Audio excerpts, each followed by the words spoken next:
What's going on, everybody? Welcome into the Blazers Uprise postgame show powered by BetUS. Today, your Portland Trailblazers lose in LA 114 to 106 to the Los Angeles Lakers. The Blazers fall to a dismal 3-14 on the road as they begin a 5-game road trip. The Blazers were competitive in this one. They went in as 7.5-point underdogs. And me and Eric agreed upon something for picks against the spread today. The loser between me and Eric has to eat the most sour candy we can find on stream. And of course, this game is what decided who did better between me and Eric. I had the Blazers as 7.5-point underdogs. Eric had the Lakers, and the Blazers screwed me at the end and lose by 8. So we're going to break down this game. I'm a little salty about that tough beat at the end there. The Blazers at least kept it competitive, I guess. LeBron made some fantastic plays, fantastic shots that you really can't defend. And, you know, it wasn't a bad showing from the Blazers compared to a lot of their other losses. But my goodness, they can't do anything on the road. But tonight, we're going to take more of your questions than we normally do. Also, we have a trade demand, in a way, to talk about. A certain player is unhappy on the court, and that's his own words. Okay, that's not even a report. He said that he is unhappy, a star from the Eastern Conference. We're going to talk about that. If you don't know who that is, then we're going to talk about that in the second half of the show. Eric, how's it going, man? Well, pretty good. Game wasn't too bad outside of the turnovers in the second quarter. But, you know, it has its moments of enjoyment. And nice to see them at least make it interesting towards the end. Just couldn't quite pull it out. I love how I always try and be cryptic for, like, people that don't know what superstar, you know, had comments about being unhappy today, but then the live chat, there's just like 10 Jimmy Butler. Yeah, Jimmy Butler unhappy. Miami, what do they do? It's going to be a fun conversation because trade season is here, basically. I mean, this kind of kicks off trade season for me. Just, it's always intriguing when you have a superstar that wants a new team. Of course, it's Jimmy Butler who wants a new team because he can't seem to stay happy wherever he is. But we're going to talk about that a little bit later. First, let's break down this game. Eric, what stood out to you about this one? You had some good performances. Toumani Camara had a good performance. Denny Avdia had a good performance. Anfernee Simons made some buckets in the second half. Shaedon Sharpe had a good first half. Was a little bit quieter in his second half, but those four players showed up. DeAndre Ayton only plays 21 minutes and barely plays the second half, so that's an intriguing storyline. Scoot, 32 minutes off the bench. He has a decent game. So I feel like there's a lot of narratives we can talk about with certain Blazer players. The Blazers basically run an 8-man lineup despite being down Jeremy Grant, and Robert Williams he wasn't out for this game, was he? No, he sure wasn't. He was on the bench in uniform. So just a pure DNP. Coach's decision for Robert Williams III. So there is a ton that we can get into tonight. I'll let you kick us off with what you think was the most important thing from this game for the Portland Trail Blazers. I think in the first part of this game, I think Shaedon Sharpe's aggression and just seeing what it looks like when he tries to take over, even when he started missing some of his shots, I liked what I was seeing in terms of him attacking, breaking guys down off the dribble, and just trying to be that or show that aggression that we've been asking for him to show. And like you mentioned, his shooting kind of fell off as the game went on, but I felt like he did a good job of attacking, and that's what I wanted to see. Now, the other stuff, like the playmaking and making reads off of where it's good to go to the basket or when it's good to kick out, things like that. I'm not going to be too critical while he learns how to be aggressive. Eventually, he's got to figure that stuff out too. But I thought that was the story of the first half. The second half, I think the story is what appears to be maybe a benching of DeAndre Ayton, and Blazers went pretty small. I mean, Clinton played for a little bit, in the third quarter, and then they went small for pretty much the entire fourth quarter, I think. So that to me was the story of the second half. Yeah, the Ayton thing, I guess we'll start off with that. The Ayton thing to me felt like the Blazers were just trying to play matchups, and Ayton didn't really do a whole lot in this game. The Lakers going small, basically playing LeBron at center, I guess. You know, you're looking at lineups with like LeBron, Shake Milton, Finney Smith, Dalton Connect, Max Christie, right? A lot of lineups where LeBron's the biggest player on the floor, and it doesn't make sense to play a guy like DeAndre Ayton and have him guard LeBron or have him guard one of those wings. So the Blazers with Denny Avdia, he can kind of be a point center, and that creates some intriguing lineups. The Blazers spent some time with a Scoot, Ant, Sharp, Kamara, Denny lineup, which I think is a fun lineup, man. It's a lineup that can get out and run, a lineup that, when they have things rolling, can put some points on the board. Just couldn't get the job done late after coming back from a 15-point deficit. Do you think it was more about the matchups as to why DeAndre Ayton only played 21 minutes in this game, or do you think there's something more there? I don't know, because for a while in the fourth, I felt like Koloko was in there, so it wasn't like the Lakers were going that small. I mean, I know at the end they both teams went small, but I felt like there was a good amount of time where the Blazers were small when the Lakers still had a center in there. So I don't know if it was necessarily matchup based. I mean, I know it almost worked out for them tonight, and I agree with doing it when you're down at the end and you need points. Like, I don't mind playing small there.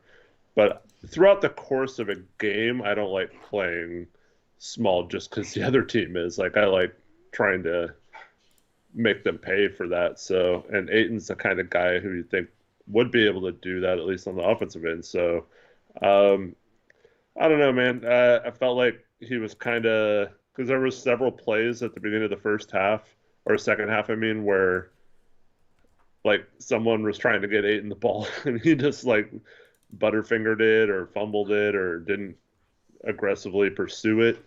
And I think he got subbed out pretty quick, a lot quicker than he normally does. He usually stays in the first shift of the first quarter and the second half. He stays in like 7-8 minutes into the quarter at least usually, and he got subbed out a few minutes into the quarter when Anfernee got subbed out on his normal rotation. So I don't know. And did we see him again after that? I don't think he came back in the game, did he? No, because they ran with Klingon and then they went small. So you didn't see Ayton sub back into the game. So he barely played the second half, and we've seen that before. And Chauncey just said he didn't like Ayton's spirit in his post-game press conference after Ayton basically got benched and played the same second half minutes that he played in tonight's game. This one doesn't feel like it was quite as bad because I was calling out Ayton and his mannerisms during that game where he got benched because he was like cursing and walking back on D. It didn't feel that bad to me, but it will be interesting to hear Chauncey. I know Chauncey's already had his post-game press conference, so maybe somebody in chat can clue us in there if Chauncey had anything to say about Ayton. But yeah, you know, it's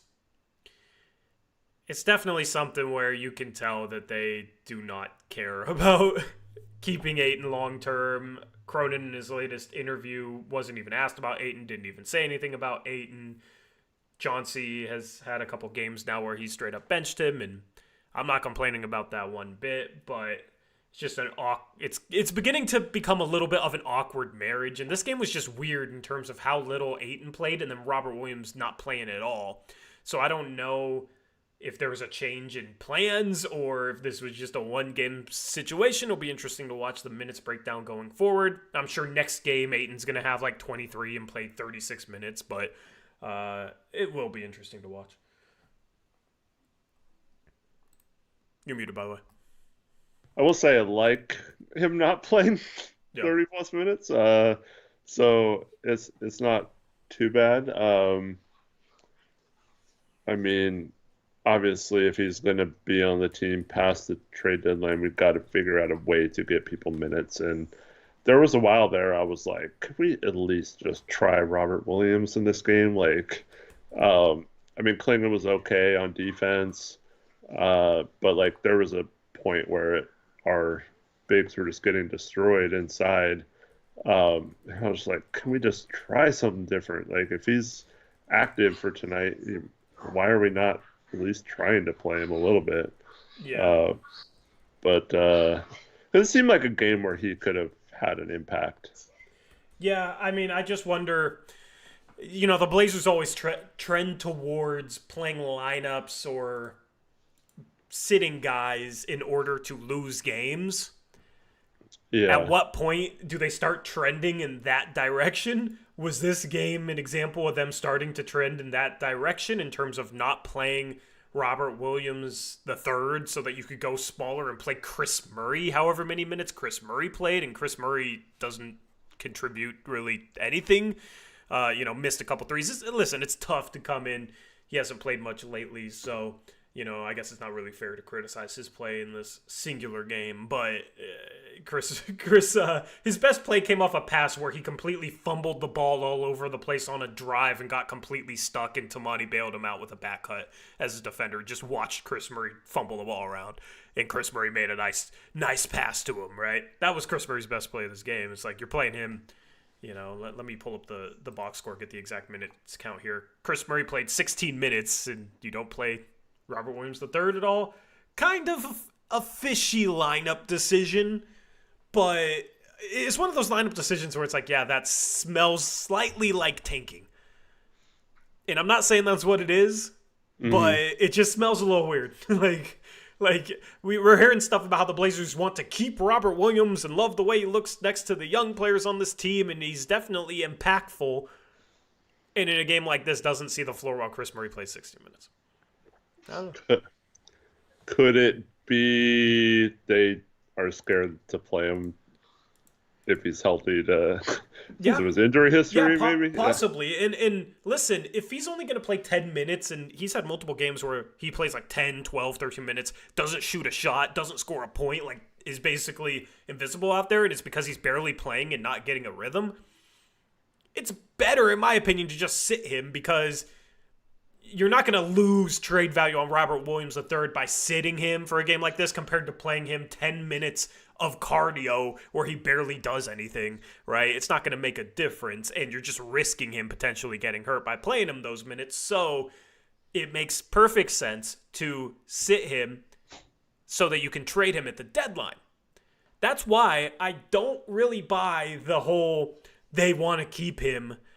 They really like the way he fits with these guards and on this young team. That's why I don't buy this narrative at all, because you would think he would play in a game like this if they wanted to keep him and they weren't really planning on trading him. The fact that he sits in a game like this says to me, yeah, he's probably on the move. And at some point, you got to accept the fact that it's going to be extremely hard to move DeAndre Ayton. They obviously don't want to play all three centers in games, right? Because you have to play Robert Williams next to Klingon, and that's just clunky offensively. So you got to trade one of them. Robert Williams is the one who's going to be tradable. So I don't really buy that narrative. But listen, they should put out all the smoke about how they want to keep him and try and create a bidding war and try not to seem like they really want to trade him. And ultimately, in the end, hopefully you get a really good return package for him, because he might have the most trade value of any veteran on this Blazer team, partly because of his contract, partly because teams really value his archetype, a great defensive big. He's easy to trade for because of his contract, easy to fit in, and can be a game changer defensively. And we've seen that on a playoff stage, whereas we haven't seen the way that Jeremy Grant plays now on a playoff stage. We've seen him as more of a role player in OKC and Denver, right? So Jeremy Grant, the way he is now, how well does that function in a playoff series? Teams don't know. Anfernee Simons as a go-to scorer, how does that function in a playoff series? We don't know. DeAndre Ayton, we've seen him play for the Phoenix Suns, but he was playing next to Chris Paul and Devin Booker.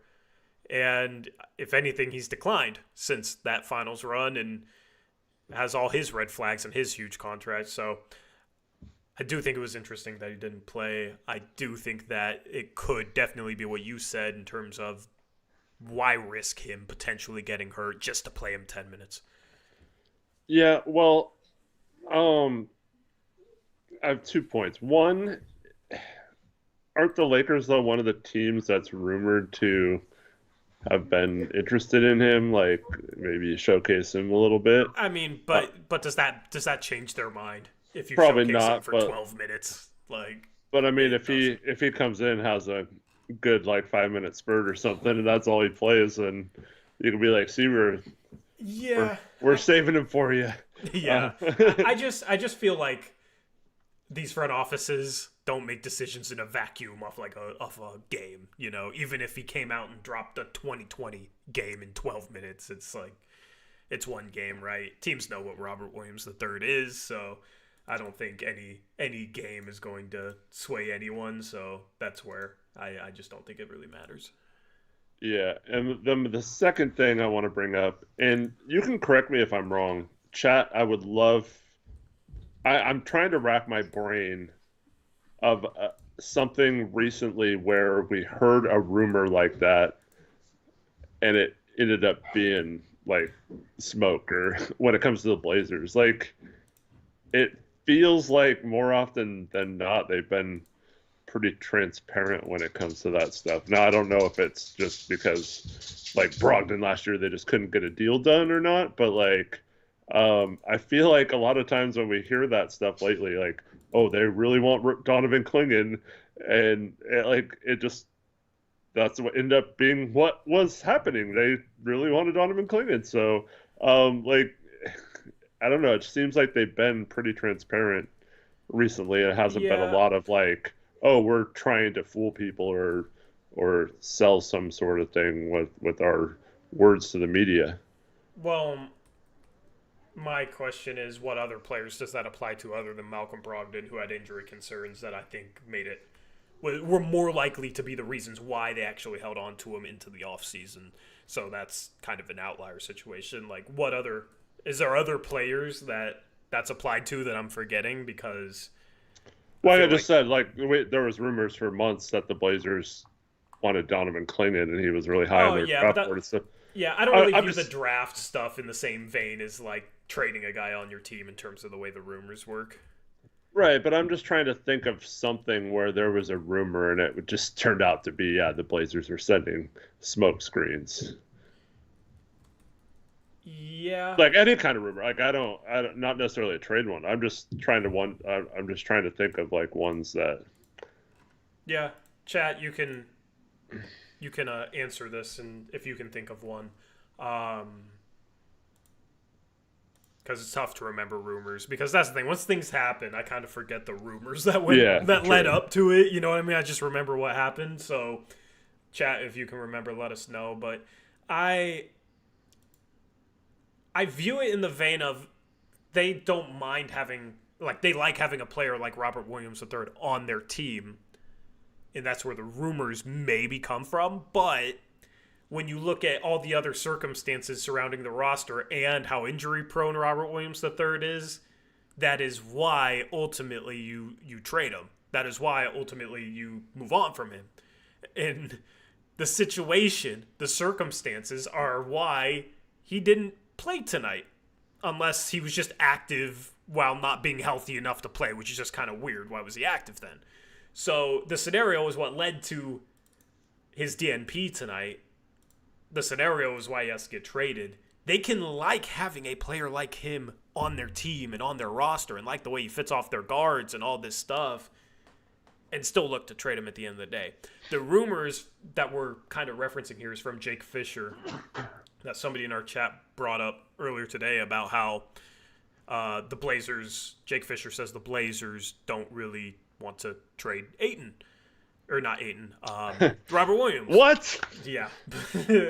So the Blazers don't really want to trade Robert Williams. But it's Jake Fisher. He gets some stuff right, but he's no Woj. Woj is retired now, so maybe he is now the next Woj. I don't know. But, he's no Shams Charania. So take it with a grain of salt, and who knows? This deadline is going to be super fascinating to see the fallout from. But I'm telling you guys, I still am getting the gut feeling that inactivity is going to happen. But, this rotation tonight, the center rotation, shows you why it can't at the same time. So, we'll see. We'll see. But other things from this game that caught your eye, Eric? Yeah, I thought Scoot had a pretty good game.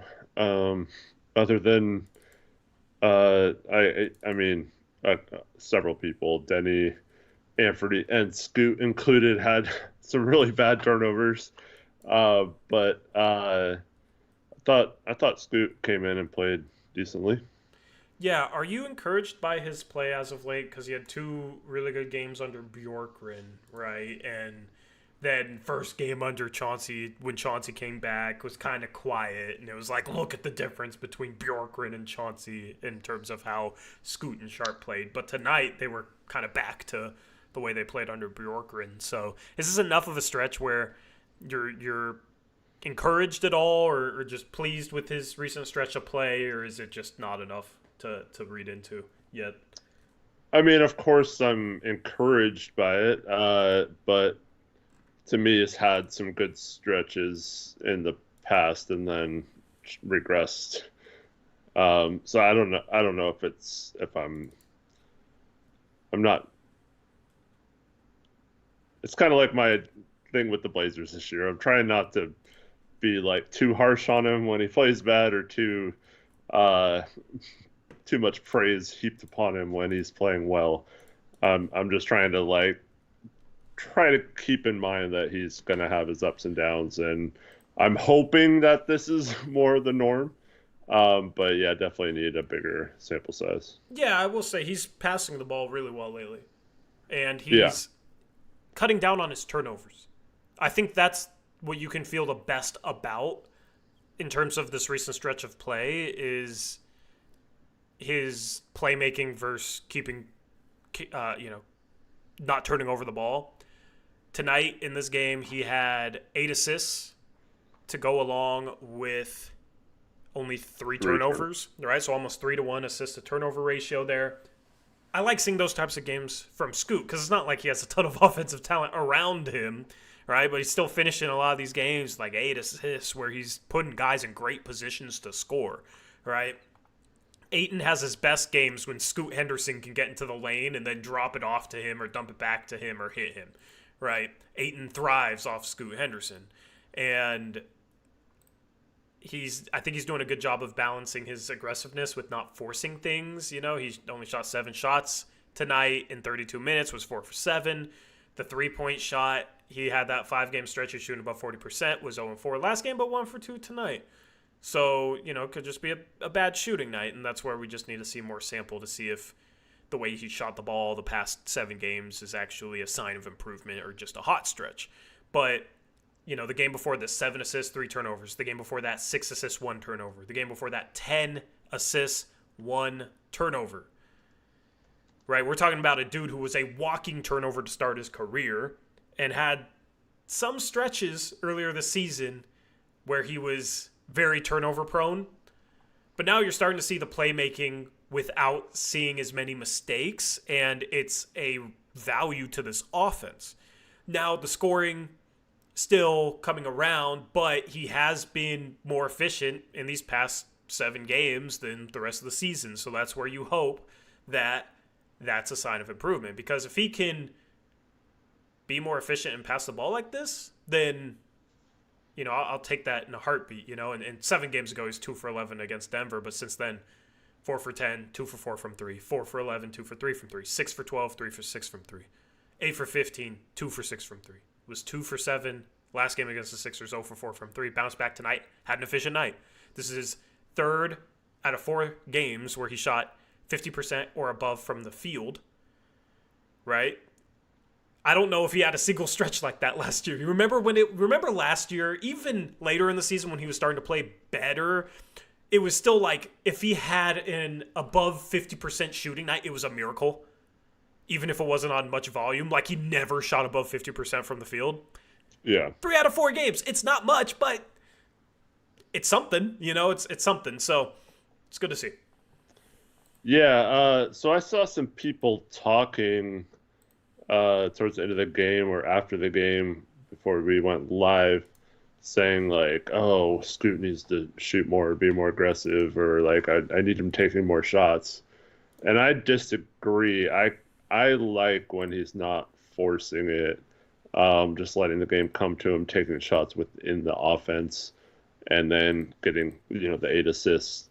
I like that more than him taking a bunch of shots and maybe not making a lot. Because like he had one drive layup that wasn't even close tonight, and that seemed kind of forced. The one where he And drove across the key and shot the right-handed scoop lay-in that was short? Or is that the layup you're talking about? it just like went off the backboard, didn't even come close to the rim. No, it's a different play, but Yeah.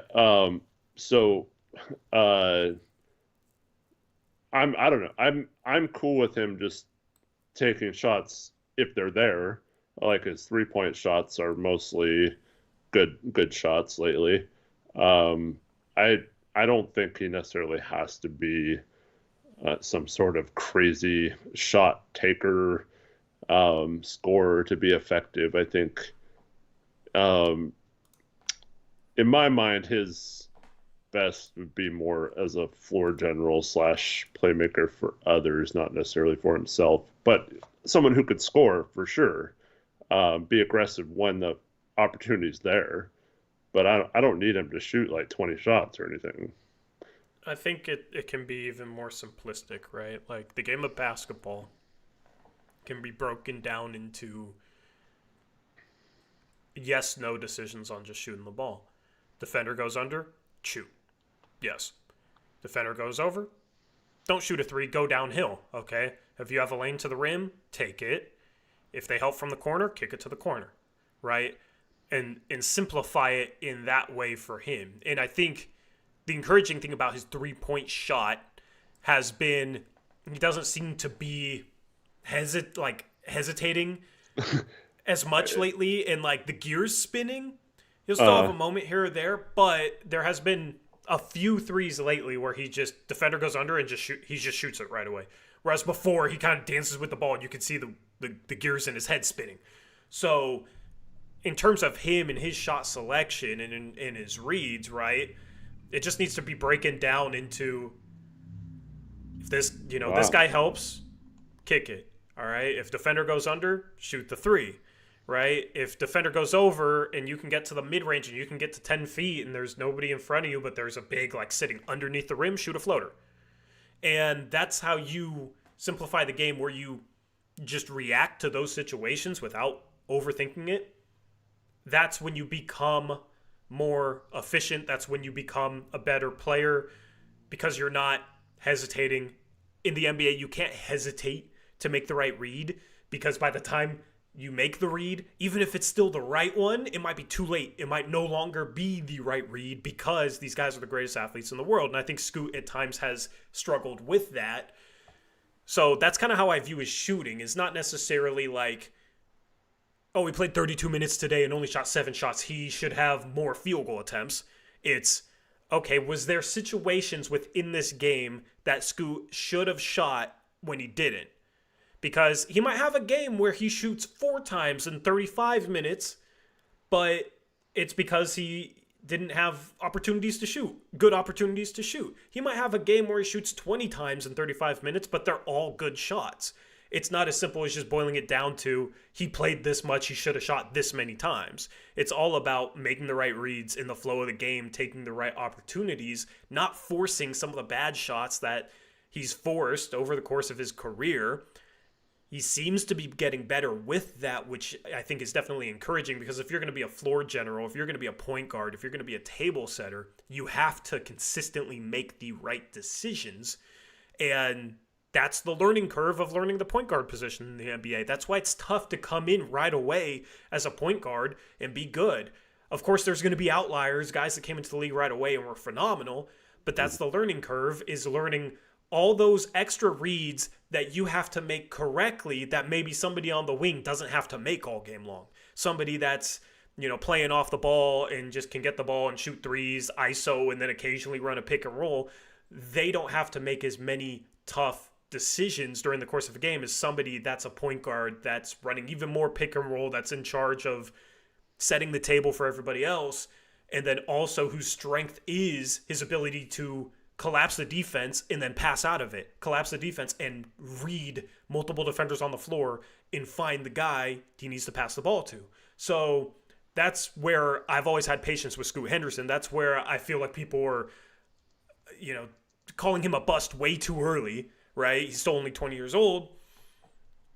Didn't happen right away. I think expectations were a little bit too high. Ultimately, it just comes down to, is he making the right decision given the situation? It's not about he should shoot X amount of times in X amount of minutes. Yeah, I completely agree. And I feel like today was a good example of I don't think there was many times where I thought he should have shot and he didn't. So yeah, I thought that was a good overall game from him in that regard. Yeah, and I think that's some of why I feel good about Scoot's play lately is he seems in control. He seems in control for the first time in his career where he's like consistently in control of what's happening on the floor on the offensive side of the ball.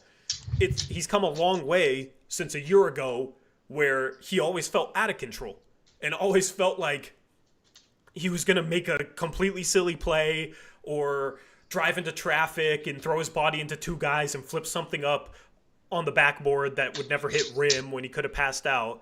He was so out of control and so hectic and chaotic with his play just a year ago.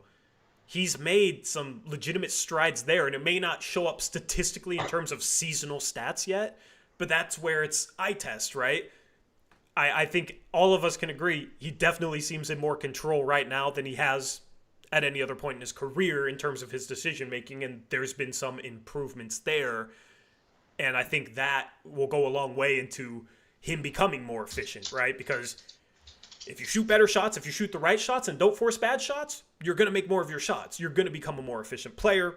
If you don't put yourself into all these tough spots where you're jump passing with two defenders draped all over you, you're going to have less turnovers. So that's the key for him, is to continue to improve that decision making, continue to improve his reads, and then we'll see where it takes him. Maybe he can be a 20-point per game scorer one day, but the proper decision making has to come first.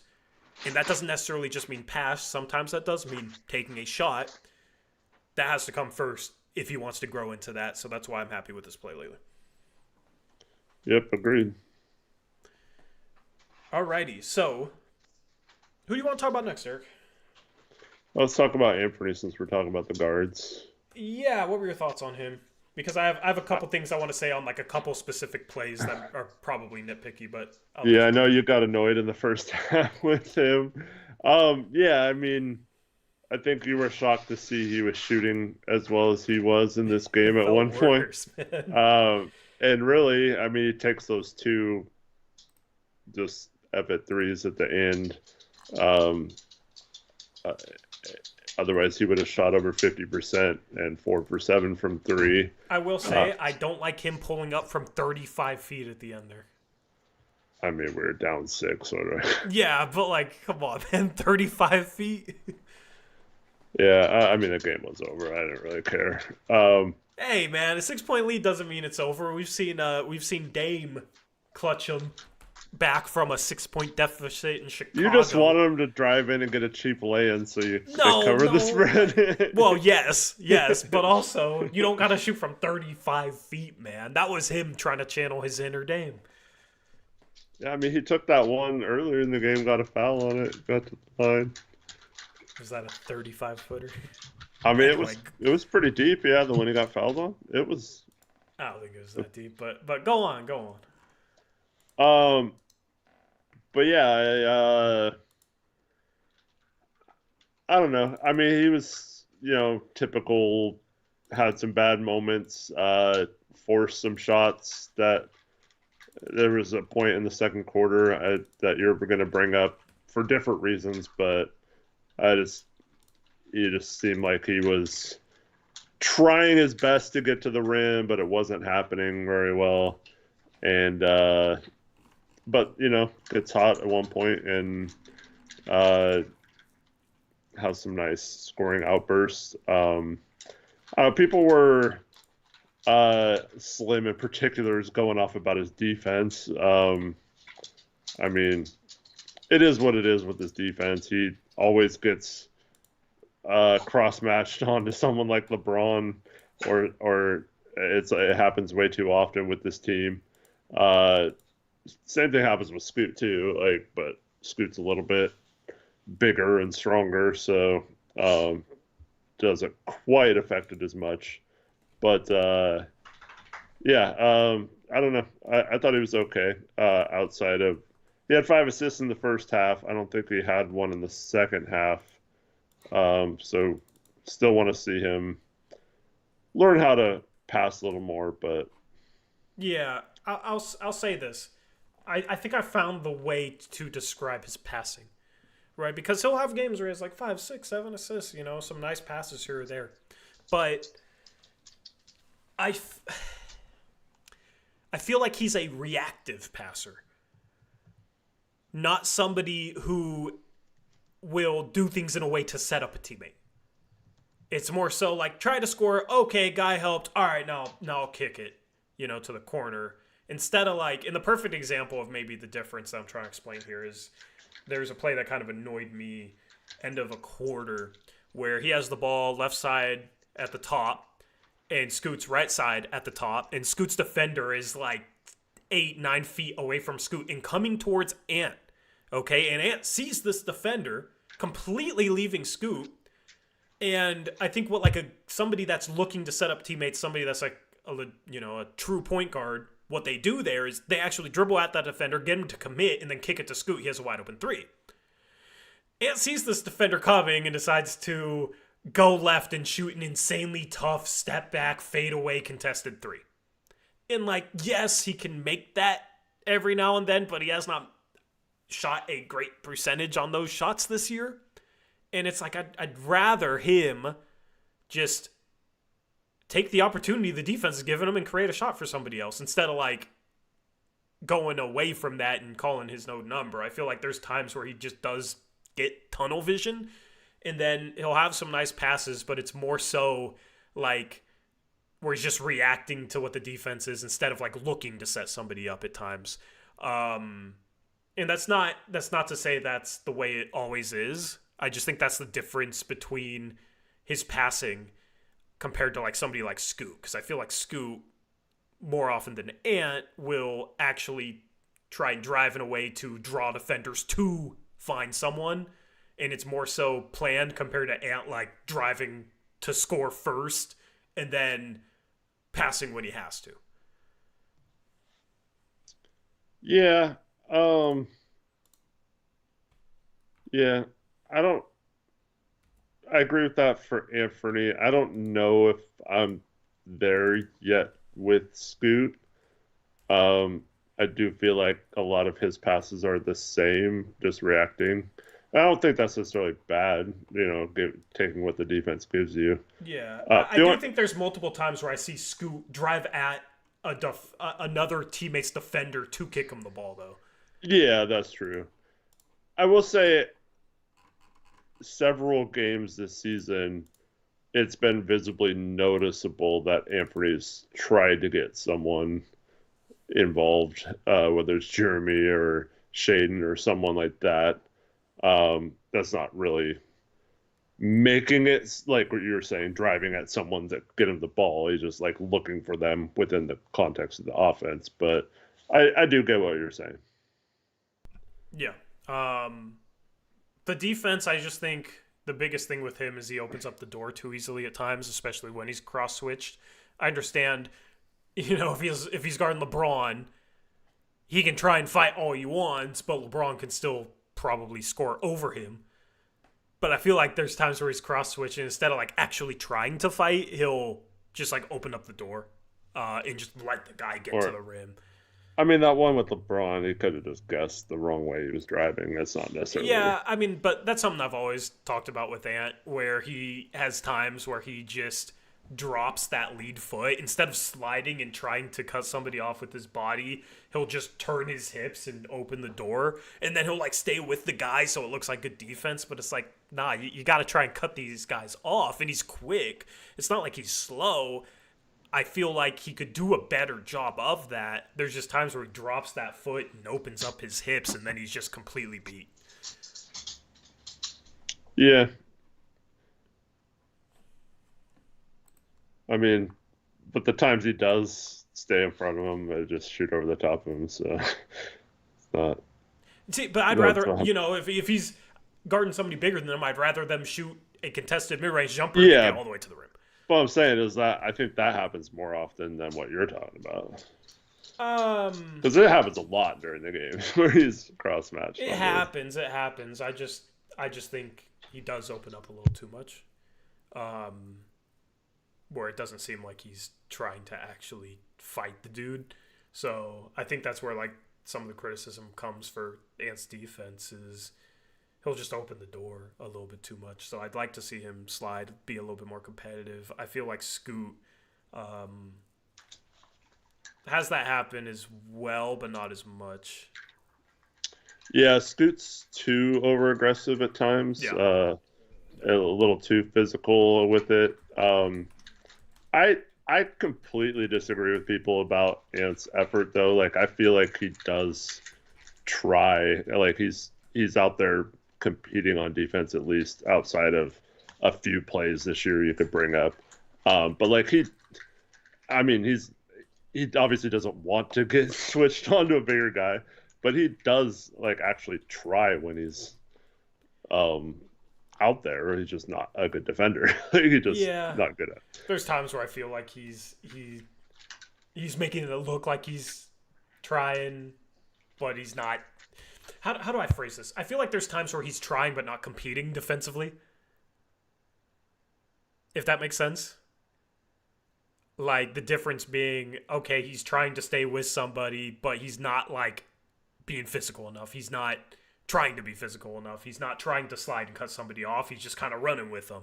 He's opening up the door and running with them, and then they score over him. It's like, what can he do? Look, he's stuck with them. He tried, but it's like, no, you gotta stand in there, try and absorb some contact, try and take a charge, anything, poke at the ball, like compete a little bit more. And I think that's kind of the difference where maybe that goes under him not being a good defender, right? Where he just doesn't have the mental skill or whatever you want to call it to do that. I don't know. He doesn't have the mental traits to do that. I don't know. So maybe that falls under what you were talking about, but I think that's kind of the difference. All right. Other players in this game. Let's talk about Denny so we can get to that donation. Yeah. Shout out to Roger, $2 donation. Thank you, Roger. Says, thoughts on Denny Tech. LOL, I can't with these refs. Eric, I hate that technical, but that's textbook taunting, right? Yeah. So that's just the rule. But, listen, the NBA's ratings are going down. Let players do that. Shoot, like, let players, don't punish players as hard for getting in shoving matches, what Amen Thompson did to Tyler Hero. Like, I mean, throwing someone down like that is a little different, maybe. But why do you have to suspend him?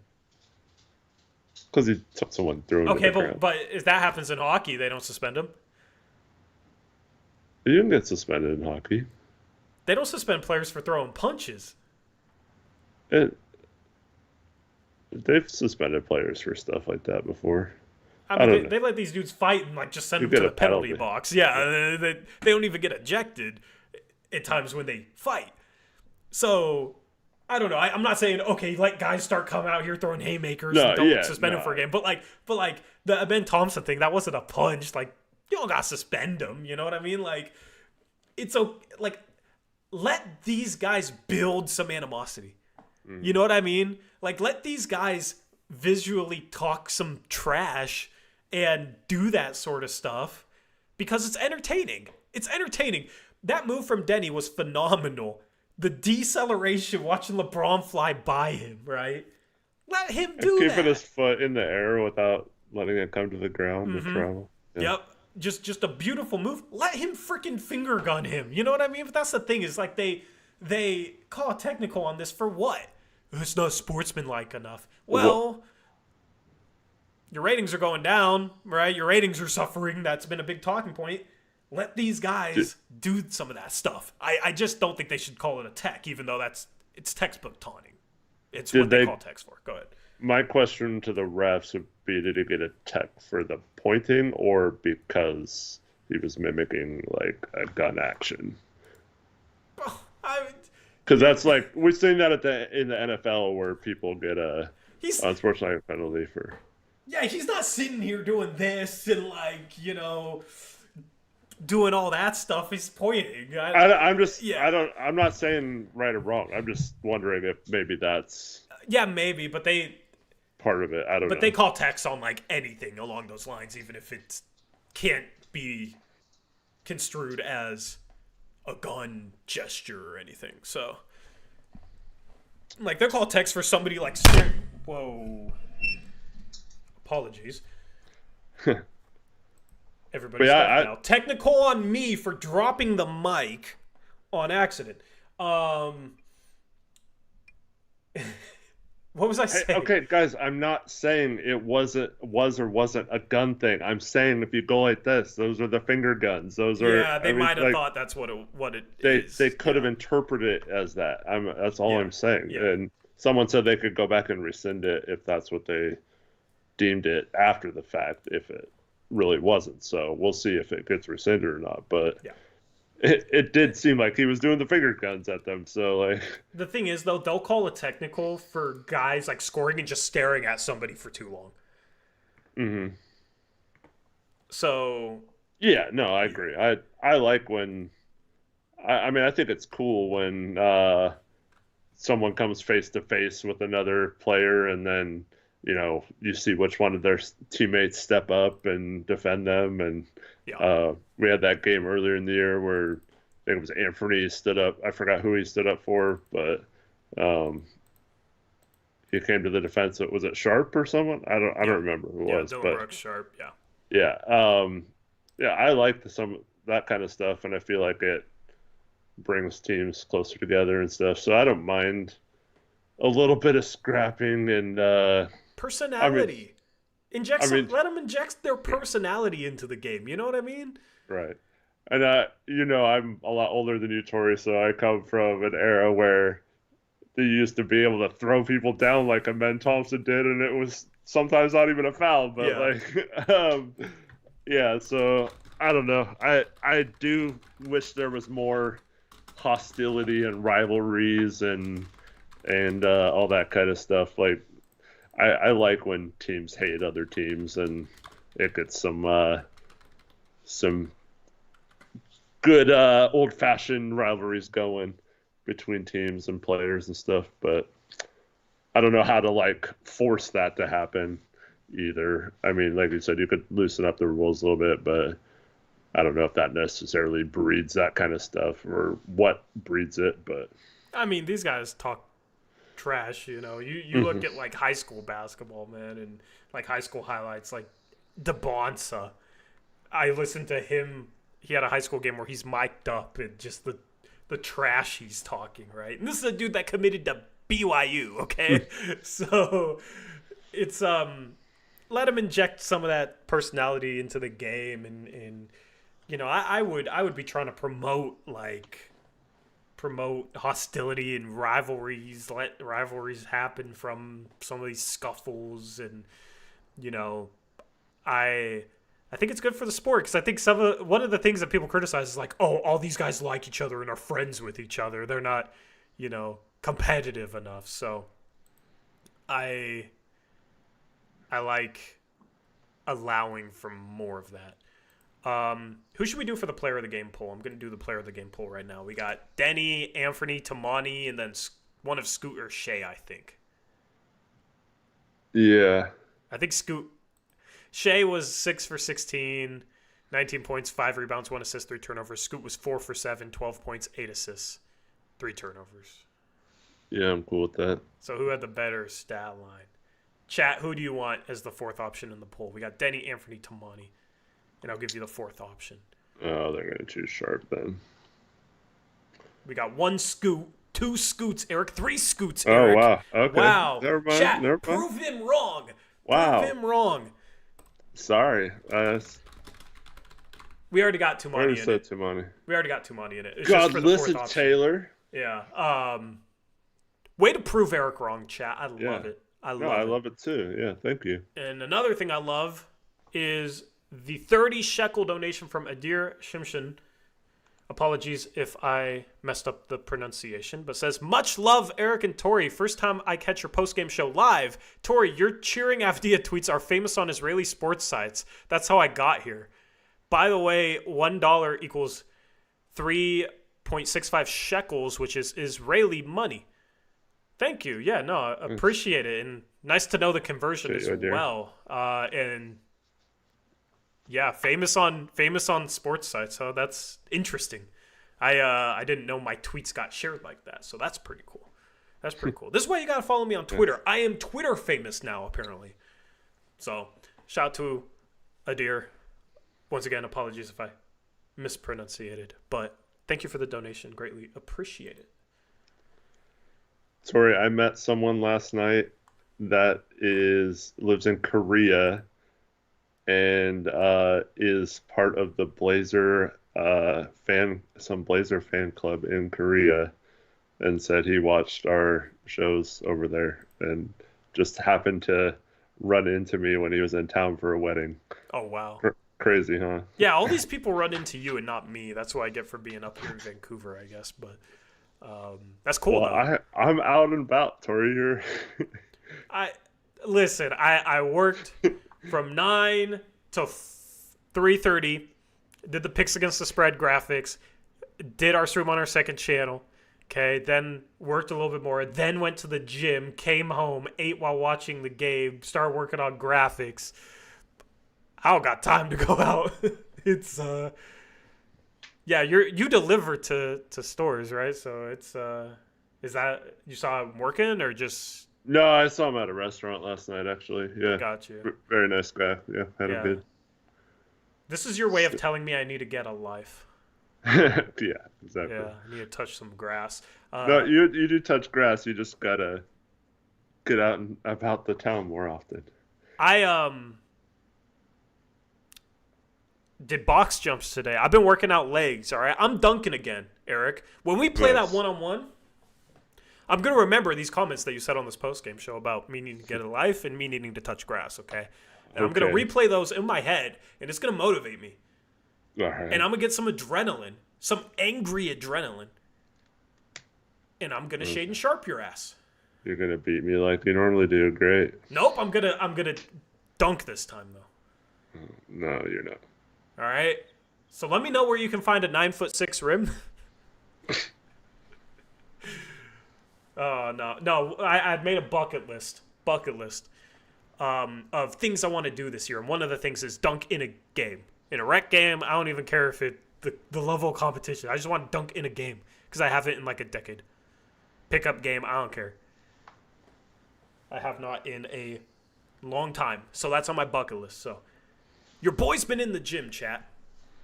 Your boy's been in the gym. Real quick. Sorry, go ahead. Oh, so you're talking about dunking again. I'm just hoping my back holds up long enough to play. Your back's hurting you that bad, huh? It's been killing me lately, yeah. Yeah. Well, chat, when me and Eric play one-on-one, if you want to bet on our one-on-one game, all right, to 21. Eric's a 10-point favorite. Just kidding. What would the line be on that? What would the bet US line be on that? Yeah. You're like minus 1,000. Money line? Yeah. Yeah. Well, if you guys want to bet on that, Bet US has everything. I'm like Blazers winning the championship odds plus 10,000. Oh, you beating me one-on-one is much more likely than the Blazers winning the championship in my lifetime. So, I will never win a chip again. But I have fun with BetUS, and you can have fun with BetUS too. Now, honestly, I'm cool enough with the guys at BetUS. We could probably get a mock BetUS spread line for our 1v1 game. Maybe. Henry says he would donate $100 if you live streamed it. Oh, I'll figure it out. This offseason, we'll figure it out. And yeah, like technically you won't be able to bet on it on BetUS, but you can get in on any other sport you want with BetUS. Use promo code YouTube150. They'll give you a great promotion, 150% sign-up bonus on your first deposit, 125% bonuses on your next two deposits, up to $2,000 with that promo code on the screen. I wonder if they have Jimmy Butler's next team odds. We're going to talk about that in a little bit. It's going to be a fun conversation. But yeah, no, we'll live stream it. I was actually watching back my 1v1 for Steven the other day. So I need to take a step up in competition.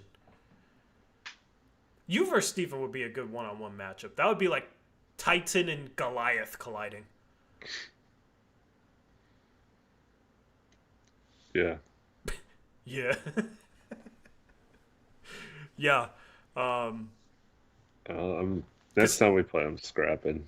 Steven hacked me like no other, man. That dude was a foul machine. I don't usually hack you that much. No, you don't. You don't. I was hurt. I was sore. Yeah, I like drive and he just like clotheslines me. And then like sticks his knee out and just knees me in my knee. It was brutal, man. It was brutal. But got the win. So got to move up in competition. I do slim, but that's one thing. Like in one-on-one, it's kind of lame to just back someone down. So yeah. Hopefully your back's okay. thanks. Instead of an ankle breaker, what about a back breaker? What type of move would that take? Not very much of one right now. Pump fake and you jump up so high and then you accidentally fall on me. That's the backbreaker. That's the play that there was a Gonzaga player that like jumped up and then landed on a player and like his arm just came down on his shoulder and he got ejected. And then the same play happened in the Blazer game and the dude didn't even get a flagrant foul at all. Pissed me off. Yeah. Gonzaga beat Portland today, though. Portland Pilots, all right? So 2 Portland losers today. 2 of them. Question in chat, is Klingon still hurt? He does not look like himself. No. So he's wearing that big old knee brace. I don't think he's healthy. I don't know if he's hurt still, but he definitely came back and has not been comfortable since he's been back, whether it's he's scared of hurting it more, it's just not feeling right, and he's trying to play through it, or what. I feel like he did come back too early from it. Yeah, I would be completely down to sit him until he's healthy. Yeah, especially if you got your other centers active. Yeah. But I don't know. I can't complain about him getting reps even if he's not healthy. It just sucks because he looks like a shell of himself. He's not moving the same way. Yeah. He's like not even jumping. He still had some nice plays protecting the rim tonight. Yeah, because he's so freaking huge. Yeah. But like you can tell he's not. You know, he has that really good like final step into his jump where he'll actually cover a lot of ground pretty quickly and block some shots, and like where's that? You know what I mean? He just doesn't seem the same athletically, and it's not like he was a great athlete to begin with. Well, he did have that awesome verticality block tonight. Yeah. The two-handed one. Yeah. But He's not going to lose a step at 21 years old, though. Like, yeah. I'm not worried you about it. would hope not. You would hope we didn't draft a dude that's losing a step at 20. That would be the Blazer way, right? So, hopefully not.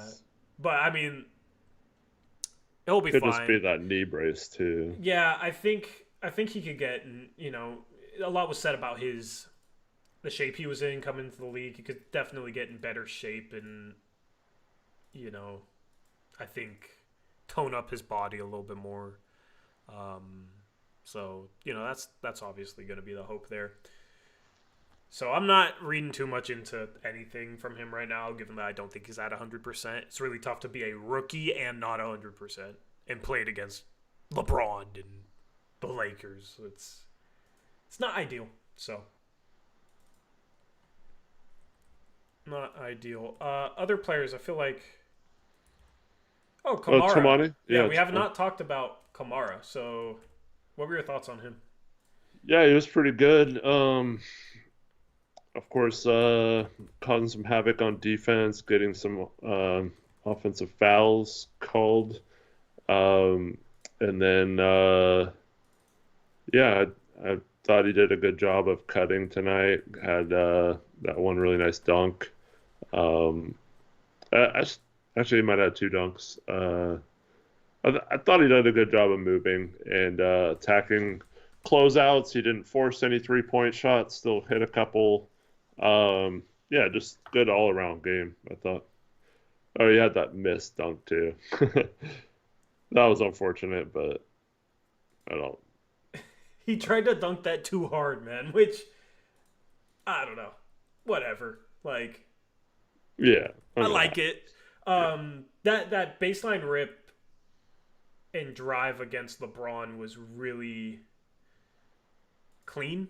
Like, he looked quick today and looked decisive, which is good.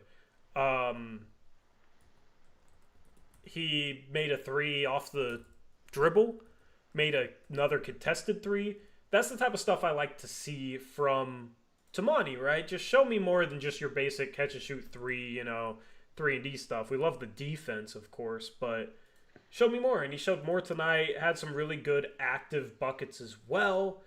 And that's what you're looking for from him. But the offensive growth, hopefully we see a little bit more of it over the course of the season. He started off the year really well, and then on offense and shooting the three ball, and then his production fell off a bit. So hopefully he can chain this game into some better production and find some consistency on that end, because we've seen some really good flashes this year. It's just all about being able to do that consistently and allowing your team to be able to rely upon you to do some of those extra things. Yeah, for sure. And then, I don't know who. Banton played 5 minutes. He's back, Eric. Oh, that was weird. He gets inserted in the second half.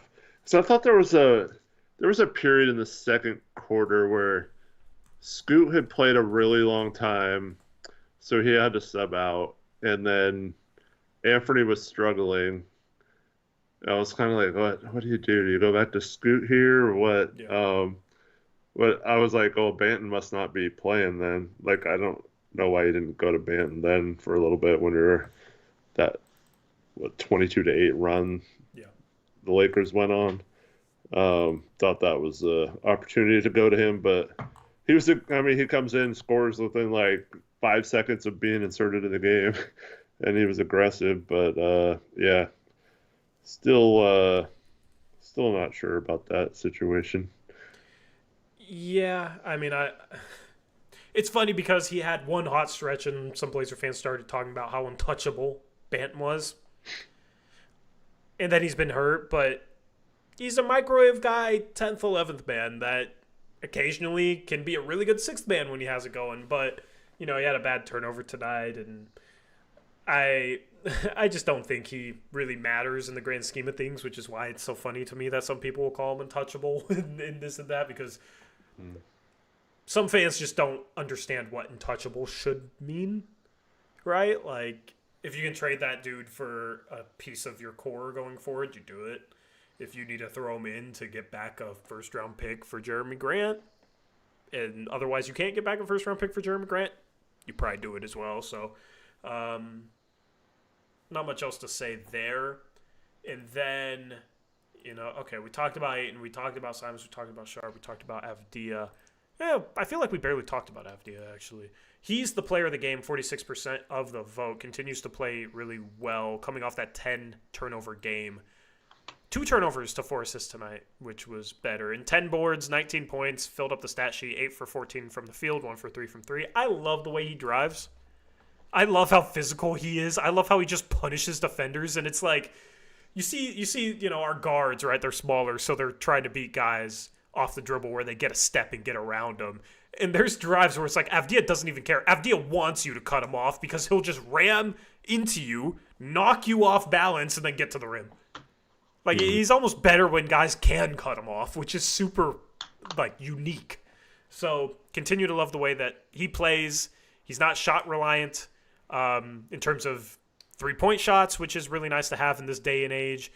8 for 14 from the field tonight, so he was 7 for 11 inside the arc. You compare that to Tamati, who was 8 for 13 from the field and was 6 for 9 inside the arc. Really good offensive production from those two forwards today. So, that might be the two long-term starting forwards for the Blazers. If the Blazers get the number 2 pick and get Dylan Harper, right, they might draft a guard. They might draft a guard this year, right? Maybe they get the 3rd pick, and Ace Bailey is probably the 3rd pick. He had a great game tonight, but, 3rd, 4th pick, Yaku Chonis is really intriguing. He's definitely up there on a lot of boards, including mine, as a 6'6" guard that has looked really, really good this year at Illinois. So, Blazers draft a guard. I'm okay with Avdia and Kamar being the long-term forwards. You need a star, right? You need a star, but it's just cool to see those guys because they're still young, right? They're not at their peak yet. They still have room for growth, but being able to put together an offensive night like this where they just play defense, make some nice passes. Tamani had a couple nice passes in this one. And just do basically everything is really cool. Yep, Danny, Tamani, and Chris. Those are our forwards.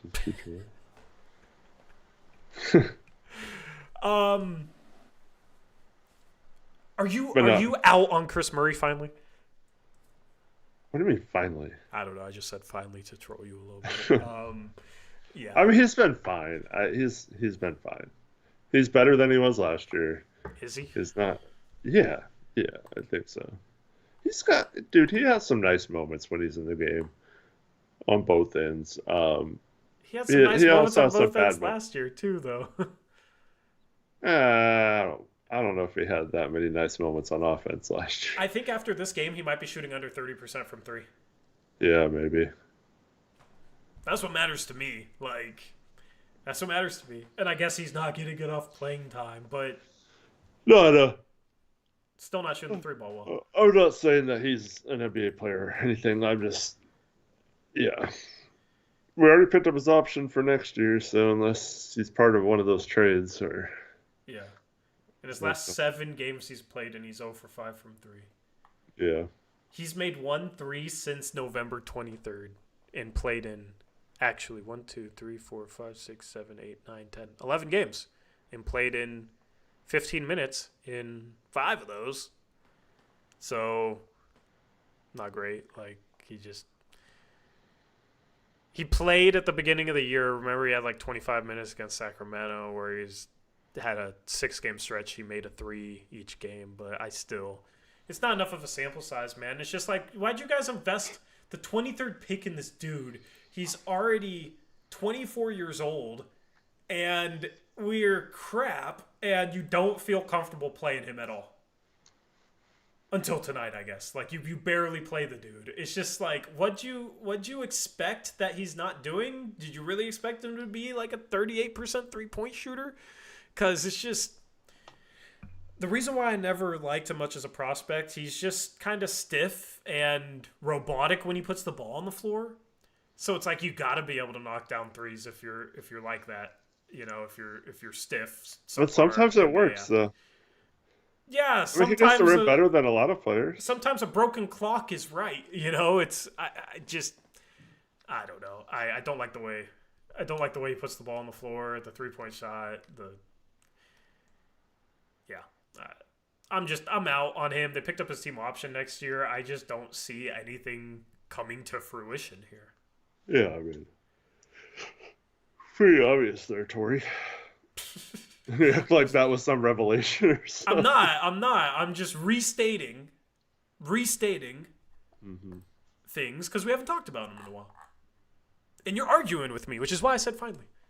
You're finally off the bandwagon here. Wes says he's way better than Leonard Miller. What are you talking about? Leonard Miller hasn't gotten a chance. He plays for a much better team, and he's looked really, really good in the G League. So, calm down there. The thing is I don't even care if he's better than Leonard Miller right now. Leonard Miller is, 20 years of age? Leonard Miller could actually be something. I don't ever see Chris Murray actually being something. I'd rather have Leonard Miller.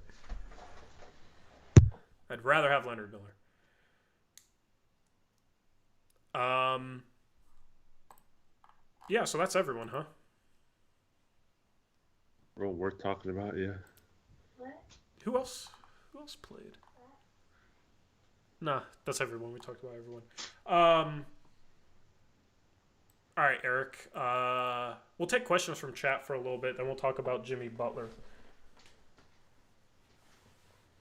I'm going to pull up our team stats here in a couple minutes, but we'll take questions between now and then. I want to take a look at our team stats for today. We need to do that a little bit more on these post-game shows. Rip City asks how much longer until you take down that Christmas tree, Tori? This weekend. This weekend. I feel like that's the normal time, right? The normal time to take down a Christmas tree? Is it not? Usually, yeah, like New Year's or Yeah. somewhere around New Year's, yeah. Yeah. So I got the Christmas tree out there that I need to take down. I need to put together. I got new patio furniture and a space heater, so maybe I'll do a back patio stream. We need Tankathon too. Oh yeah. Oh yeah, we suck and do Tankathon. That's right. Almost forgot. Toronto won a game, so I guess we're still 3.5 back from them. We'll automatically load the Tankathon. Nope, not today. All right, there we go. All right, so the situation has been for a while. The Blazers are in 6th place in the tank race. They're only a game and a half away from being 7th, though. Brooklyn traded Finney Smith, traded... Who's... Dennis Schroeder. I was blanking. So... Shake Milton. Yeah, Shake Milton. Blazers 3.5 back from 5th, but also 3.5 back from 3rd because that's a 3-way tie there. So hopefully the Blazers can gain some ground. The good news is they have a lot of road games. Brooklyn won tonight? Yeah, that's good news. They would be a half game behind. So it's going to be hard to catch Charlotte. They've lost 8 in a row. Utah's lost 5 in a row. New Orleans lost 11 in a row. Maybe you could catch Washington. I mean, top 2 odds, I think, is achievable. You're only 4 games back from Washington. It would just take some serious tanking. Some serious tanking. So, anything else? Alex R. Rookie of the Month? Yeah, he's looking really good. Everybody wrote him off after Summer League, and I never stopped believing, Eric. He's my Rookie of the Year prediction. I think he has a chance to get it, especially since Jared McCain is hurt. Maybe, yeah. So, I think I was the only one of our predictors this preseason that had him. Or did you have him too? Who'd you have? No, I had Edie, but he's been good when he plays, but he's been hurt a lot too. Yeah. After all that Edie slander, you had Edie as Rookie of the Year. Well, I mean, I feel like, maybe you could argue Connect, but he was like the most NBA ready. Yeah. Yeah, definitely. Definitely. All right. We'll simulate this thing and scroll up from the bottom. What's up, Brendan? What's up, Brendan? At 14, San Antonio. At 13, Golden State. 12 is Houston via Phoenix. 11 is Detroit. 10 is Sacramento. 9, Chicago. 8 is OKC via Philadelphia. Another chalk tankathon, Eric. Is the tankathon broken? At 7 is your Portland Trail Blazers. Brooklyn moves up. I think this is just like last time. 6 is Toronto. 5 is Charlotte. Boo. 4 is Brooklyn. 3 is Utah. 2 is New Orleans. 1 is Washington. Can we get some fun sims, man?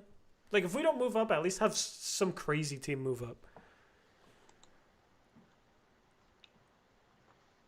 Cooper flag to Washington. So they have Koulibaly flag SARS, their starting front court, and then Dylan Harper to New Orleans. Then Utah takes Ace Bailey, right? Yakuchonis makes perfect sense for Brooklyn. That's your top 4. And then who knows what happens after that. It's chaos. Chaos after that. 5 through 13 is so hard, Eric, to differentiate for me. Right now, I think the clear-cut top 4 is Flag, Harper, Bailey, Yakuchonis. That's where I'm at right now. Yeah. Hard to argue with that at the moment. So, Chad, do you disagree with that top four? Let me know. But Blazers don't move up. Bummer. That's why I'm forgetting Tankathon is not fun enough. It's not fun enough. Will we get the 1 pick? Have we gotten the number 1 pick at all this year? I don't know. I think we did one of the first times. Not the first time, but like one of the first few times we did it. Chad, do you remember? Is Trevin in here? Trevin remembers everything. I don't know. I don't know if we did or not. But Eric, let's get into something fun. Okay, this is something fun. All right. Jimmy Butler had one of the most interesting post-game press conferences I've ever heard from a player, where he basically said that he's happy off the court in Miami, but not happy playing basketball in Miami, and probably needs a different destination. All right, paraphrasing there. You can fill in the gaps. I highly recommend you guys look up the interview and listen to it because it was very interesting. I've never quite heard a star come out and say in a post-game press conference that he's just not happy and probably needs to go somewhere else. And then you have Shams Charania reporting that Jimmy Butler formally indicates to the Heat that he wants to play anywhere but Miami. It's funny because we had Phoenix fans, right? Phoenix Suns fans. And I talked to Gabe, Suns Valley podcast, those boys over there. Basically talking about how they were hoping that Jimmy Butler would force a trade to only Phoenix and choose only Phoenix so they could trade Beal for him, which Beal has a no-trade clause, which he would have to waive, like all this stuff, you know what I mean? But no. Apparently, Jimmy Butler would rather play in Portland than Miami. Yeah, for those that didn't hear it, he was asked if he could find happiness where he's at right now, and he said probably not, and then walked off the press conference. So, yeah, Shams also made it official that he requested a trade. We'll see if Jimmy's agent once again refutes that. I don't think there's any way to refute it now, right? Yeah, that stuff's weird, man. Yeah. So yeah, I don't know. He said any other team. He's going to be traded. Joe Cronin, now's your time to shine. Miami wants Cronin players. and Pat Riley. Pat Riley's 80 years old, so he wants guys that can win now. They're going to trade their superstar and somehow get better. All right, you know who would make them better? DeAndre Ayton and Jeremy Grant. That would make them better. You can slide Bam to the 4, which apparently they want to do. And he can play next to Ayton. And you can play Jeremy Grant at the 3. You got Tyler Hero at the 2. And then... who am I forgetting? Who's their starting point guard? Or is Tyler Hero their starting point guard lately? I think they've been starting Hero, yeah. Yeah. Okay, Tyler Hero's your point guard. And then you got, I don't know, Duncan Robinson. Or whoever you want to start. Did you hear that weird rumor that they tried to trade for Marcus Smart? No, I didn't. Apparently they offered this is not one of the main people, but someone said that they offered Jaime Jaquez and I forgot what the filler salary was, and some second round picks for Marcus Smart, and apparently Memphis turned it down. I don't know. It's funny because you would think Marcus Smart hasn't really worked out in Memphis, and after Jaime Jaquez's rookie season, you would think that Memphis should take that trade. Jaime Jaquez has not been good this year. No. He has not been good this year. So what do you put stock into if you try to evaluate his trade value? Do you put stock into his rookie year or stock into this year? Although I think Memphis, that's a good fit for him. I don't know. Yeah, just tough because he's had a sophomore slump. Question for you. Does this make it even harder to trade Jeremy Grant?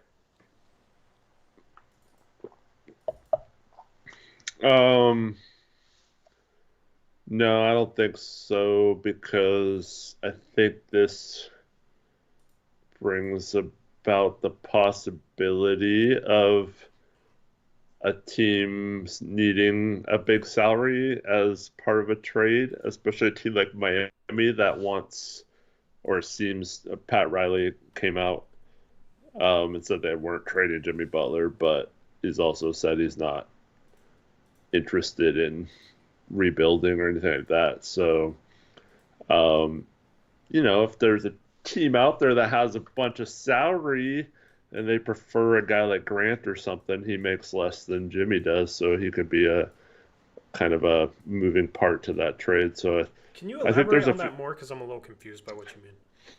so let's say uh it's like Golden State for like uh Wiggins and someone else, but the Miami Heat would rather have Jeremy Grant or something like that. I'm not saying they would. I'm just an example. Yeah. Like I don't know. I just think Portland and this Miami front office are not going to trade with each other.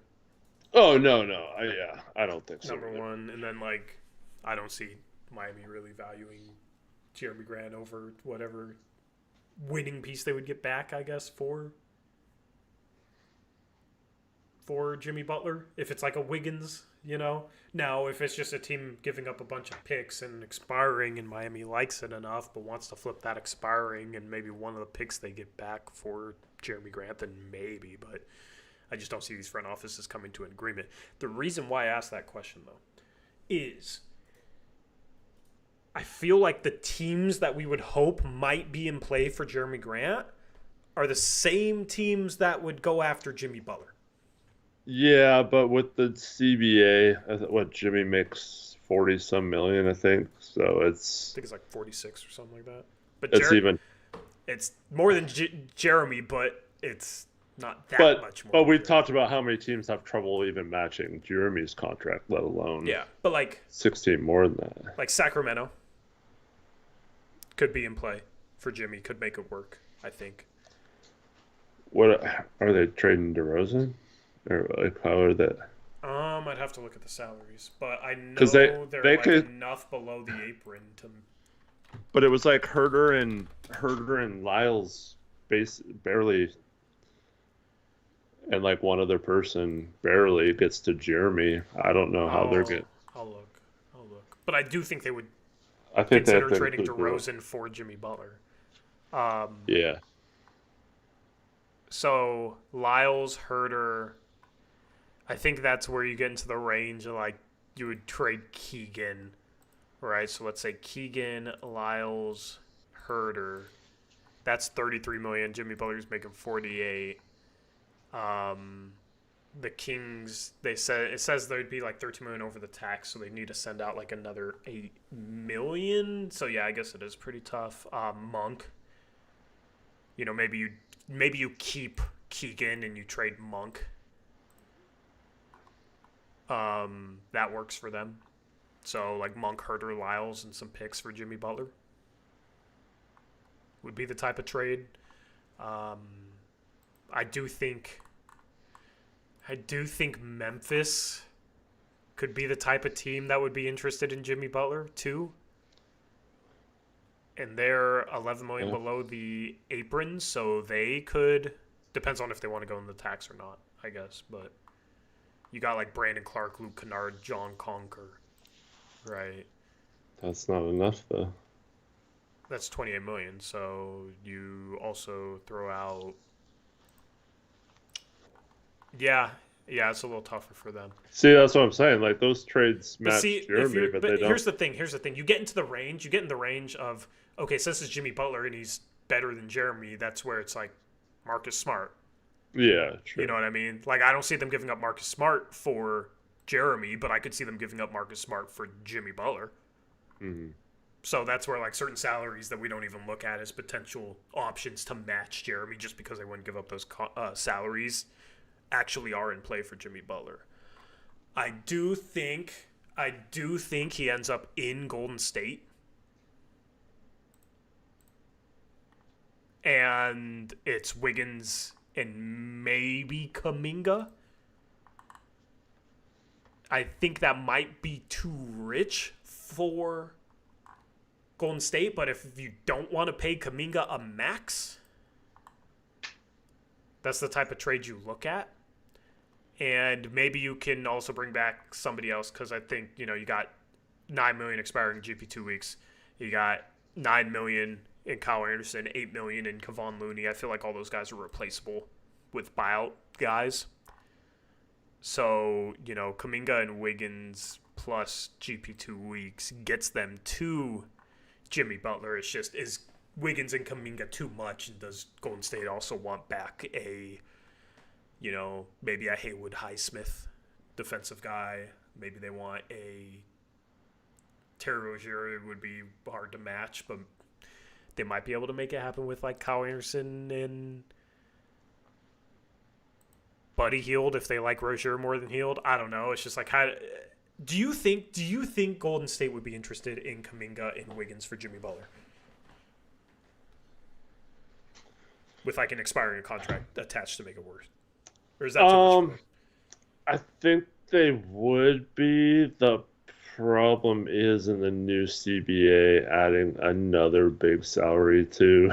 I mean, but you got Wiggins making $26 million a year over the next 3 years, and Kuminga is going to make how much? So it's not like they're paying any more money than they would be paying those guys. Yeah, I don't know. Yeah. I mean, I think they are looking to have a situation where they give Steph at least one more legit shot. So I could definitely see them doing something like that. I don't know. I find it hard to believe a team that's hard capped or, is stuck in a situation where they can't, or they just got rid of like Clay because they didn't want to pay him. But Clay's bring in no, I know, but like, I mean, you could make an argument. Jimmy's maybe. Yeah, but Jimmy's better than Clay, right? So and Jimmy's been a guy that can take over in the playoffs. Mm-hmm. So is he still capable of doing that? What I do think is interesting, Eric, if Miami called him up and said, Kyle Anderson, Jonathan Kuminga, Andrew Wiggins for Jimmy Butler. They get a young, high upside piece in Kuminga, but they also get, with Kuminga and Wiggins, guys that can help them stay competitive right now, which is what Pat Riley wants. That's why I think that's really intriguing.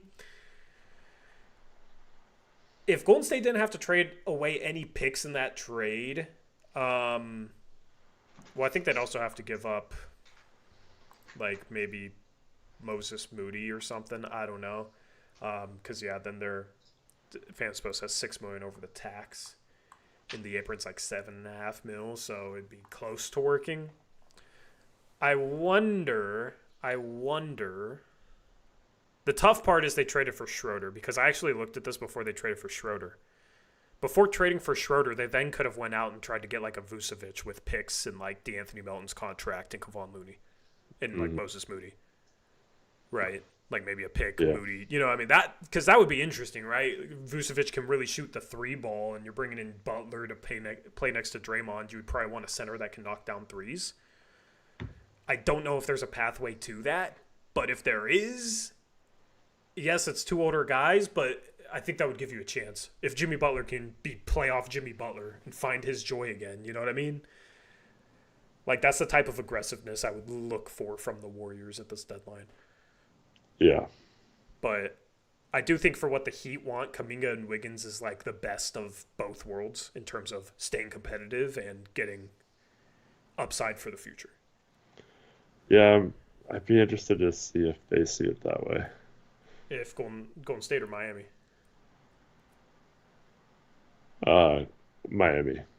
Well, what do you think they would be trying to go for that has a chance, like any chance of happening?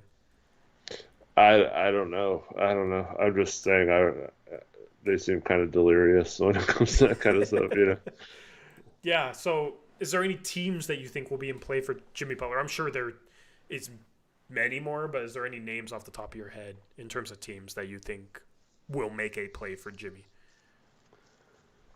Um, Not necessarily off the top of my head. It'd be really interesting if a team like Detroit or someone went on, like like a weird team. What would be the best People are weird saying team? Milwaukee. I mean, who are they? Chris Middleton Yeah, in I the mean 2031 first? Now, Middleton. I just don't think that's good enough for Miami. Yeah, no. Um, Orlando? Well, again, how do they have enough salary? And is Oh, it they definitely salary? have enough salary. They don't have expiring salary. I don't know if they care about. But like KCP and Cole Anthony is already 35 mil. And they're Yeah, 20 million under the tax. So that would be like borderline matching already. Because Jimmy Butler's actually 48 mil. So yeah, it's not a problem of matching for Orlando. Um, and they do have picks. So I just does he fit with Paulo and Franz? They need more offense. Their defense is great. So is Jimmy Butler the type of player they would want to go after? I don't know.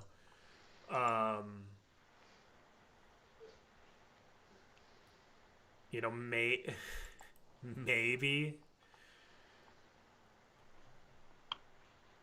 You know what's crazy? You know what's the craziest thing I can think of that I would give more than a 0% chance of happening? Paul what? George and picks for Jimmy Butler. Huh. And he goes back to Philadelphia. I mean, it'd say any team other than the He Heat, did but say any I team. would, I would find that hard to believe if he. But like Philadelphia has some picks now. Paul Yeah, George is a big name, keeps you relevant. Supposedly what they're looking for. So that's kind of crazy, but also possible. Um, what about what if New Orleans for Zion? you That'd be so weird. you want to know? You want to know the team that we haven't mentioned that I also think is a legitimate factor here. Could be a legitimate factor here. Indiana. Yeah, I think it would make some sense on Indiana. don't they also kind of have? Who are they trading out? Obi Neesmith, McConnell. I don't know if Okay. he's going to be tradable by then. Um, they are currently barely under the tax. Obi Neesmith and McConnell's like 33 mil. You throw in Jarris. I say it would be tough. They would have to trade out a bunch of players if they're going to keep Turner, Halliburton, Siakam. So, We haven't mentioned Cleveland because they have trouble matching salary and they too. don't really have any future picks. So, just a tough one. Houston could definitely, maybe should be the front runner. You got. I don't think the Nuggets have what it takes. The Clippers, if they had more assets, would be the type of team that I think would really want him. Just with the position that they're in, but I think that's tough. The Lakers were certainly, I think, trade 2 firsts for him, but I don't know. Go back to the Timberwolves. Cat's not there anymore. But also, you want to know something. Is it possible for the Spurs, wild hypothetical, to get both Fox and Jimmy Butler? Um, I don't know.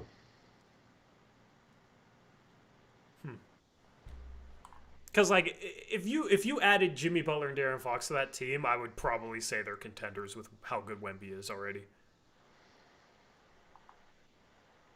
Do they want to accelerate things that fast? That's kind of the intriguing part about the Spurs, is they're definitely playing caliber team right now, but they could because they have so many assets, or they could just sit there and be patient because they got a top 10 player in the world who's 20 years old, 21 years old. So anyway, this saga is going to be very fun to watch. Very fun to watch. We have another 15 shekel donation, this time from Isra Teague. Guys, looks like you are getting shekel rich today. Keep up the good work. Hell yeah, thank you, man. Appreciate you. I will gladly get shekel rich. Thank you for the donation. I'm currently trying to find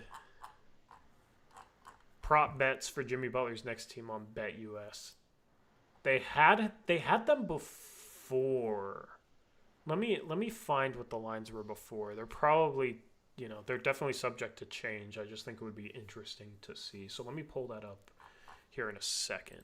If you guys got any questions about this or anything Blazers related, leave them in the live chat. We'll do our best to answer them. And then we'll take a look at some of these odds. And then we'll take a look at the team stats. And then we'll wrap up the show.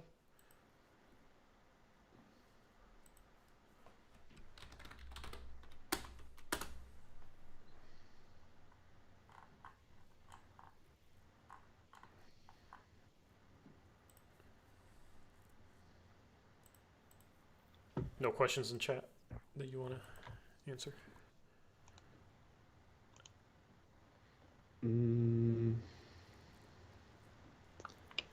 Half Daddy says, "Oh yeah, how about them Ducks?" Yeah, I can now unban the word SCO. He also says, "How was Chauncey's post game tonight?" I did not see anything from. He's such a lame duck. Oh yeah, the Ducks. That's funny. Yeah, I heard the first little bit, but didn't really pay attention. Apologies if you're a Ducks fan. That is a cool Ducks fan. All right, my condolences, but I know your pain more than maybe you know your own pain. I'm 0-9 in championship games if you count my fantasy league. So how is that even possible, Eric? To go 0-9? How's that possible? When my teams make the Final Four, I'm like 0-20. It's all your fault. How is that freaking possible? Anyway, yeah, I finished second in my fantasy league this year, and I now am planning on seeking therapy for how much sports destroys my mental health. All right. That's a 2025 New Year's resolution. Yeah, you probably need to. Dude, I am, yeah, it's not good. It's not healthy. I am just so, pessimistic about honestly, it's not even, about the Blazers, because I know the Blazers suck. It's, every other team. The Niners, what they had happen. Brutal stuff. Brutal stuff.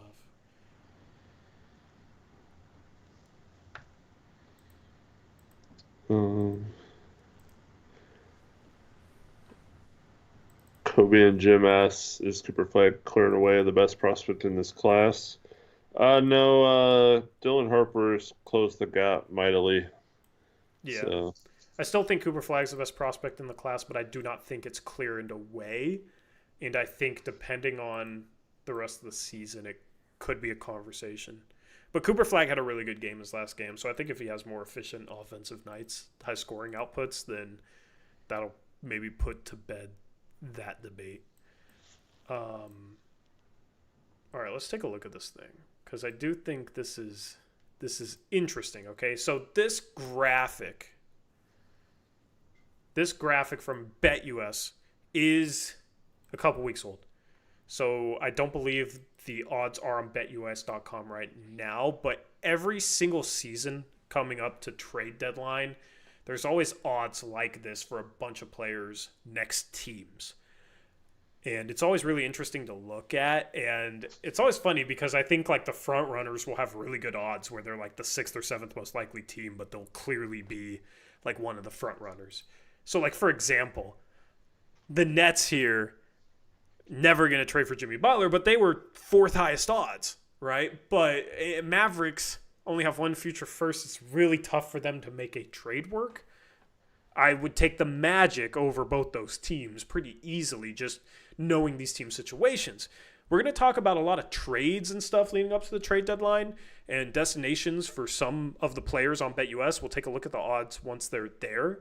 But I think it's a really educated bet to actually place down a little bit of money on some of these teams that you can get really good odds for that are clearly more of a favorite to trade for a player than some of the teams that are listed higher.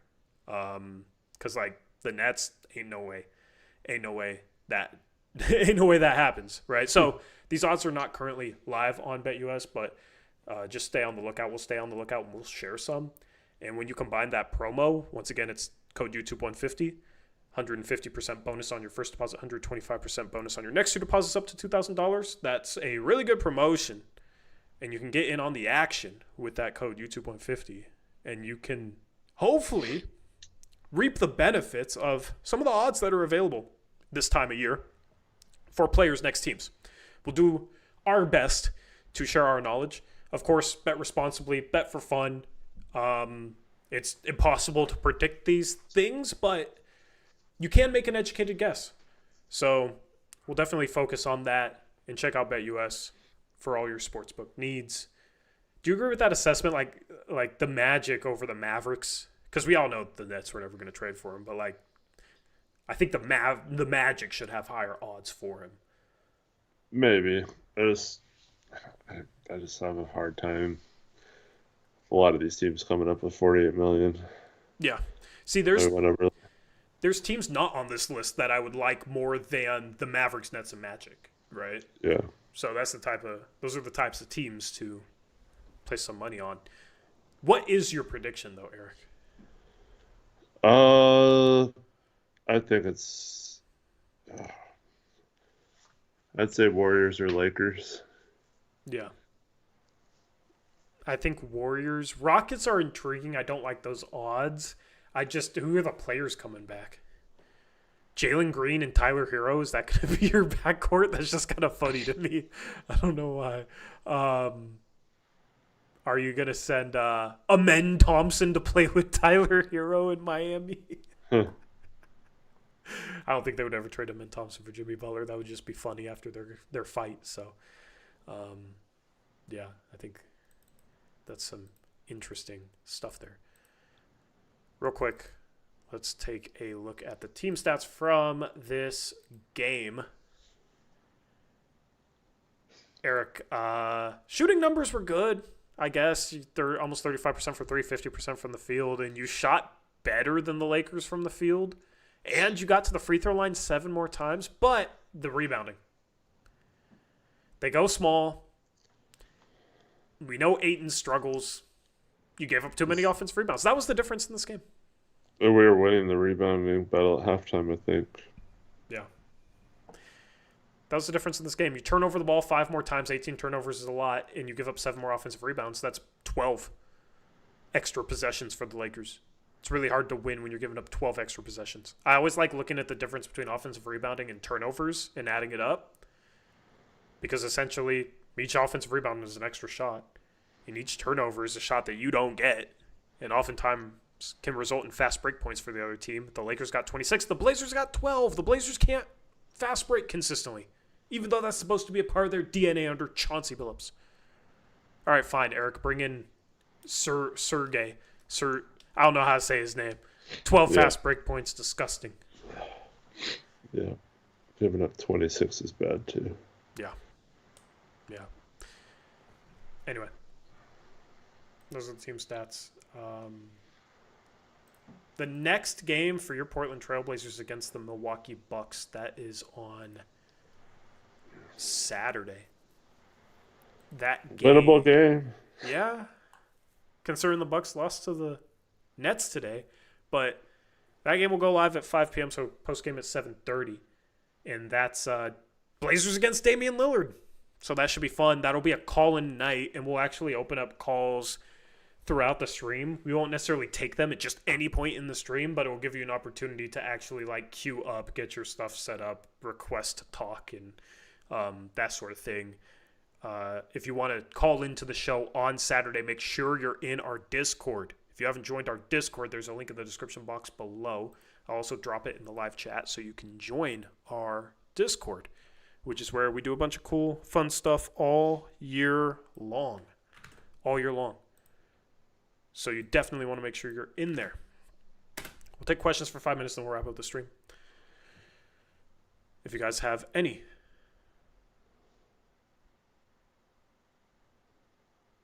Guys, stop giving us shirt ideas with someone's face on them. We can't legally do that. Boysenberry is drinking some spiked boysenberry, Eric. Yeah. Could the fat out of shape? Oh, I thought it said sharp. I was like, could the fat out of sharp? Didn't make sense to me. It's past midnight. This is what happens. It says, could the fat out of shape high school gym teacher coach in-game basketball better than Chauncey right now? Who's the fat out of shape high school gym teacher? Is it just any? They're just saying go to like a high school gym and see if. I mean, no. But some people were like, you remember Baby Coach? The Baby Coach? Some people in the comments were like, Baby Coach would be better than Chauncey. I was like, all right, fair. Fair. Oh, man, I was seeing all this stuff earlier about, oh, see, this is why we shouldn't have got rid of stats, because Chauncey sucks. Like, it can... Like, who's saying that in 2025? There's all kinds of people that are still defending Stotts and saying, like, I swear this was a veiled shot at us. Like, these morons who don't know what they're talking about said that something about, like, the discourse that Stotts wasn't a great coach is stupid. I think it was on Reddit. Yeah, I mean, I would love to talk X's and O's with any of those fools that think we're idiots and just see how that goes, because it was never a conversation about X's and O's for them. It was just, look at their roster and they win. Good coach. You know, it's the surface level stuff I've talked about before. So, you know, that's fine. I would love for some of those people to call into the show. I would love for that. I would love for that. We can debate. Good luck to you. That's all I'll say. There's a reason why they're on Reddit. All right? There's some smart people on Reddit. But it's like, move on. It's 2025, for crying out loud. No. They had 9 years, too. He should not have been a 14-year head coach without ever winning a Western Conference final game. Like, why do people think, like, people really think Terry Stotts deserved a lifetime appointment, Eric? Which is insane. Insane. He had the greatest Blazer ever. It's funny because it's like, you know, it's always about the roster, but when he had the greatest Blazer ever that he just rolled the ball out to, somehow he's an amazing coach for that. I mean, move on. Move on. Like, it's kind of scary, the obsession of certain people on Reddit with, like, Terry Stotts, or with hating everything we ever say or do. Because we have a little hate group on Reddit.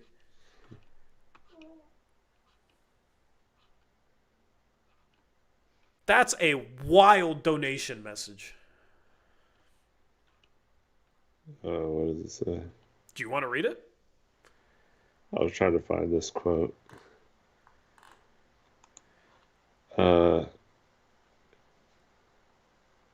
No.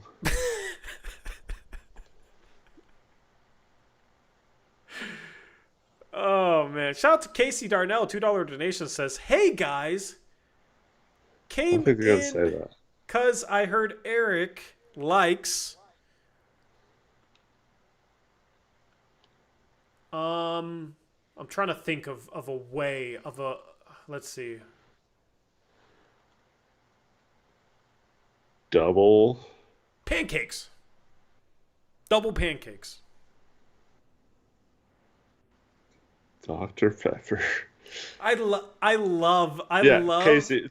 Yeah, thanks, Casey, for telling us what that means. Like, dude, I said I don't want to read it, and that makes you think I don't know what it means. I don't want to read it because I do know what it means. It's also funny that YouTube hit that comment and we showed it. It's past midnight, so anything goes. But I didn't think YouTube would actually hide a comment like that. Dirty piggies. That's also kind of weird. Denny Pavdia. Deadpool. There you go. Chauncey or Eric likes. I just called you Chauncey. It's time to wrap up the stream. We need another shot night soon. I remember the Chauncey glazing act when the less informed were clamoring for Stotts to be fired. Knew that was the beginning of the end in terms of Blazers' postseason relevance.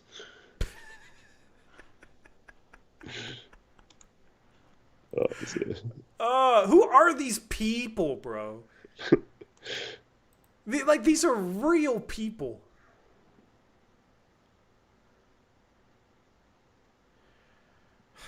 Casey, you got to donate more than that if you're going to have us say that phrase. Thank you for the $2 donation. Why do you want to say it? Like, what is your obsession with it? Casey's drunk on us. So weird. Friday morning. I'll say it, but not for $2. All right? I'm worth more than that. All right? Casey, you're confused with your mom. She wanted me to do that to her with Tori, so... what? Okay. We denied. Thank you guys for tuning in to the Blazers Uprise postgame show. That's even more wild than anything Casey said. What are you on about?